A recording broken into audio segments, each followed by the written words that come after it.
Hei, tere hommikust. Müügiminutid 72 osa. Tere hommikust kõigile minu 1004 kanali jälgijale. Ma tahtsin sulle öelda personaalselt igale ühele teie seast aitäh. Mul oli kunagi unistus, et jõuan oma YouTube'i kanaliga müügiminutid 1000 jälgeni või subscriberini. See juhtus juba mõnda aega tagasi ära ja mul on selle üle ülimalt hea meel, ehk siis minu kogukond või jälgijaskond ei ole kasvanud kuskilt pauguga ja reklaamiga, vaid on 8 aasta jooksul kogu aeg vaikselt üles roninud. Nii et 1000 on, ma arvan, niisugune märkimisväärne number minu ja minu kanali jaoks, selle üle tänulik.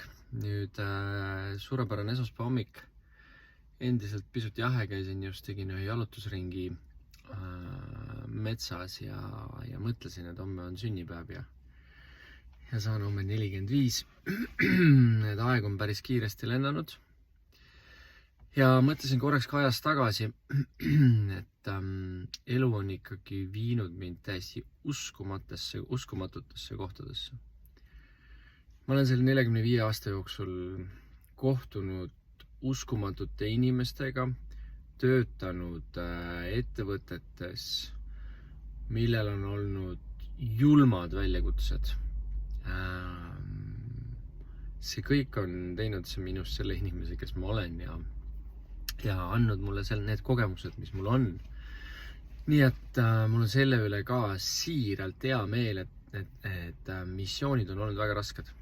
Et ma olen naljaga pooleks alati öelnud, et ma pole vist, võib-olla 2000 alguses oli nagu lihtne ka.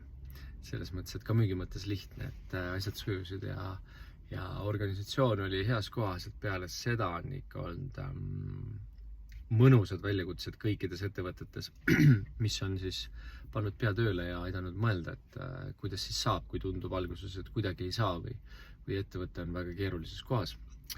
Nii et ma usun siiralt sellesse, et kõik, mida ma 45 aastale jooksul kogunud olen, kõik on olnud vajalik ja kõik on toonud mind täna siia kohta, kus ma olen. Ja mitmed on küsinud, et mis ma täpselt teen praegu. Ma teen siis sellist, või situatsioon on hetkel siis selline, et mul on olnud Foorusega äge koostöö pea et juba 2 aastat.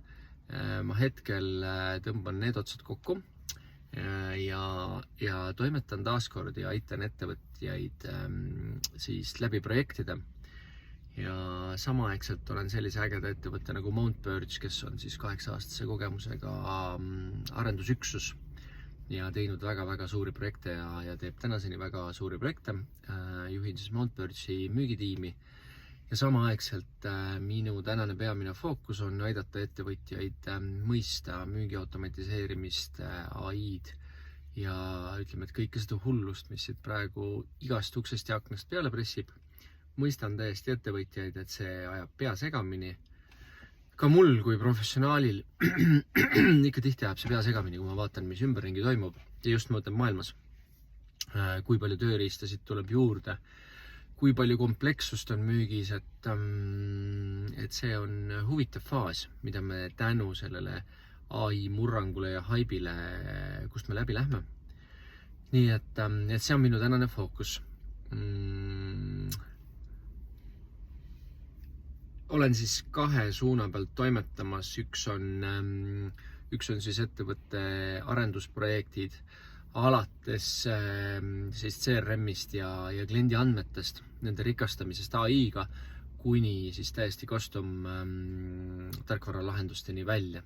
Ehk siis veebiteepoed, portaalid, äpid, kõik see pool. Ja ma arvan, et see on selles mõttes minu tänasest vaatest ideaalne sett, sest et mind alati on kirgastanud digitaliseerimine, automatiseerimine ja täna on see AI juurde tulnud, mis praktiliselt on üks faas siis automatiseerimises ja sinna juurde tarkvaraarendus on hädavajalik, sest et Keegi on kunagi öelnud kuldsed sõnad, et kõik ettevõtted on arendusettevõtted, või tarkvaraettevõtted, ja paratamatult täna kõik ettevõtted on tarkvaraettevõtted, et tarkvaral on kõikides ärides väga suur roll.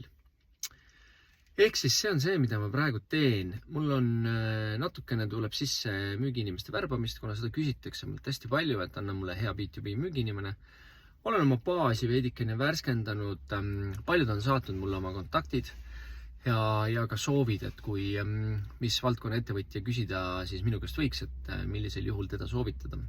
Kui sinagi oled tööotsingul, siis leiad mind LinkedInist, leiad mind urmaskamdron.com-i pealt, leiad mind Facebookist, saada oma andmed ja ütle, mis on sinu unistuste müügitöö. Ja ma usun, et ma suudan paljusid aidata sellega, et ma viin need õigete inimestega kokku. Ja küsimuse peale, kuhu edasi, siis see on päris hea küsimus, mis 45. elu verstapostist edasi läheb. Hetkeplaani järgi tahaksin ma liikuda perega talveks Eestist ära, valmistame seda perega vaikselt ette, vaatame, kas kõik asjad sujuvad nii, nagu me soovime, ja siis elaks ühe talve seal, kus päike paistab rohkem, ja vaataks siis seda poolt, et kuidas see päriselus välja näeb, kuidas töömissiooni siis paika loksutamine ja kõik muu, et praegu igal juhul ma võin öelda, et mul ikkagi iganädalaselt päringute arv kasvab ja tööd tuleb juurde. 2 inimesele saan pakkuda müügimentorlust, rohkemat ei jõua lihtsalt kuidagi moodi graafikusse panna.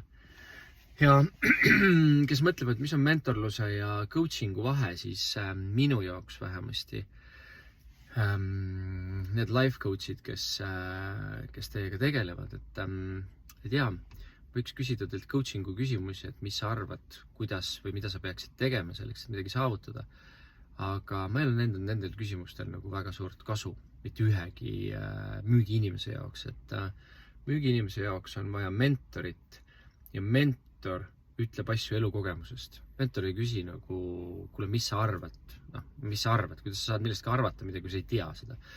Et mina näen ennast nagu mentor rollis ja ma ütlen sulle väga selgelt. Mul on Eesti kogemus, mul on tänaseks maailma kogemus.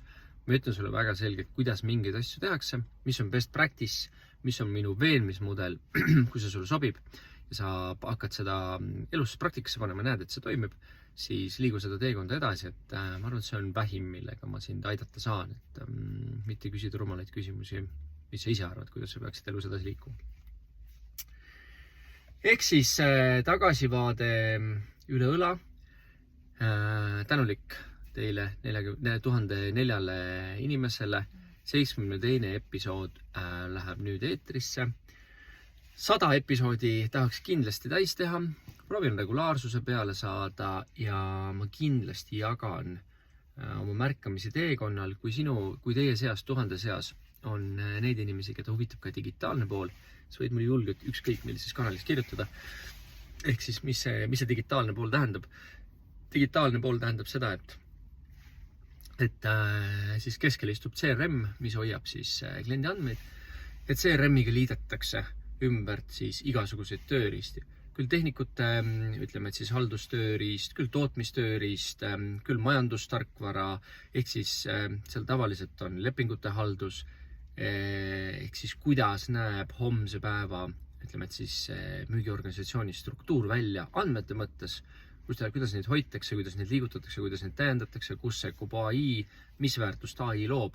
See on täna siis minu töölaual ja sellega ma liigun väga jõuliselt edasi, kuna ma lihtsalt näen ka väga kogenud ettevõtte tegevjuhtide näol, et neil ei ole aega, jõudu ja tahtmist selle teemaga tegeledes. See on nii sügav teema. Isegi kui mina igapäevaselt elan selle sees, siis mul tekib momente päris tihti, et vaatan, olgu selline asi veel siia juurde tehtud või selline võimalus.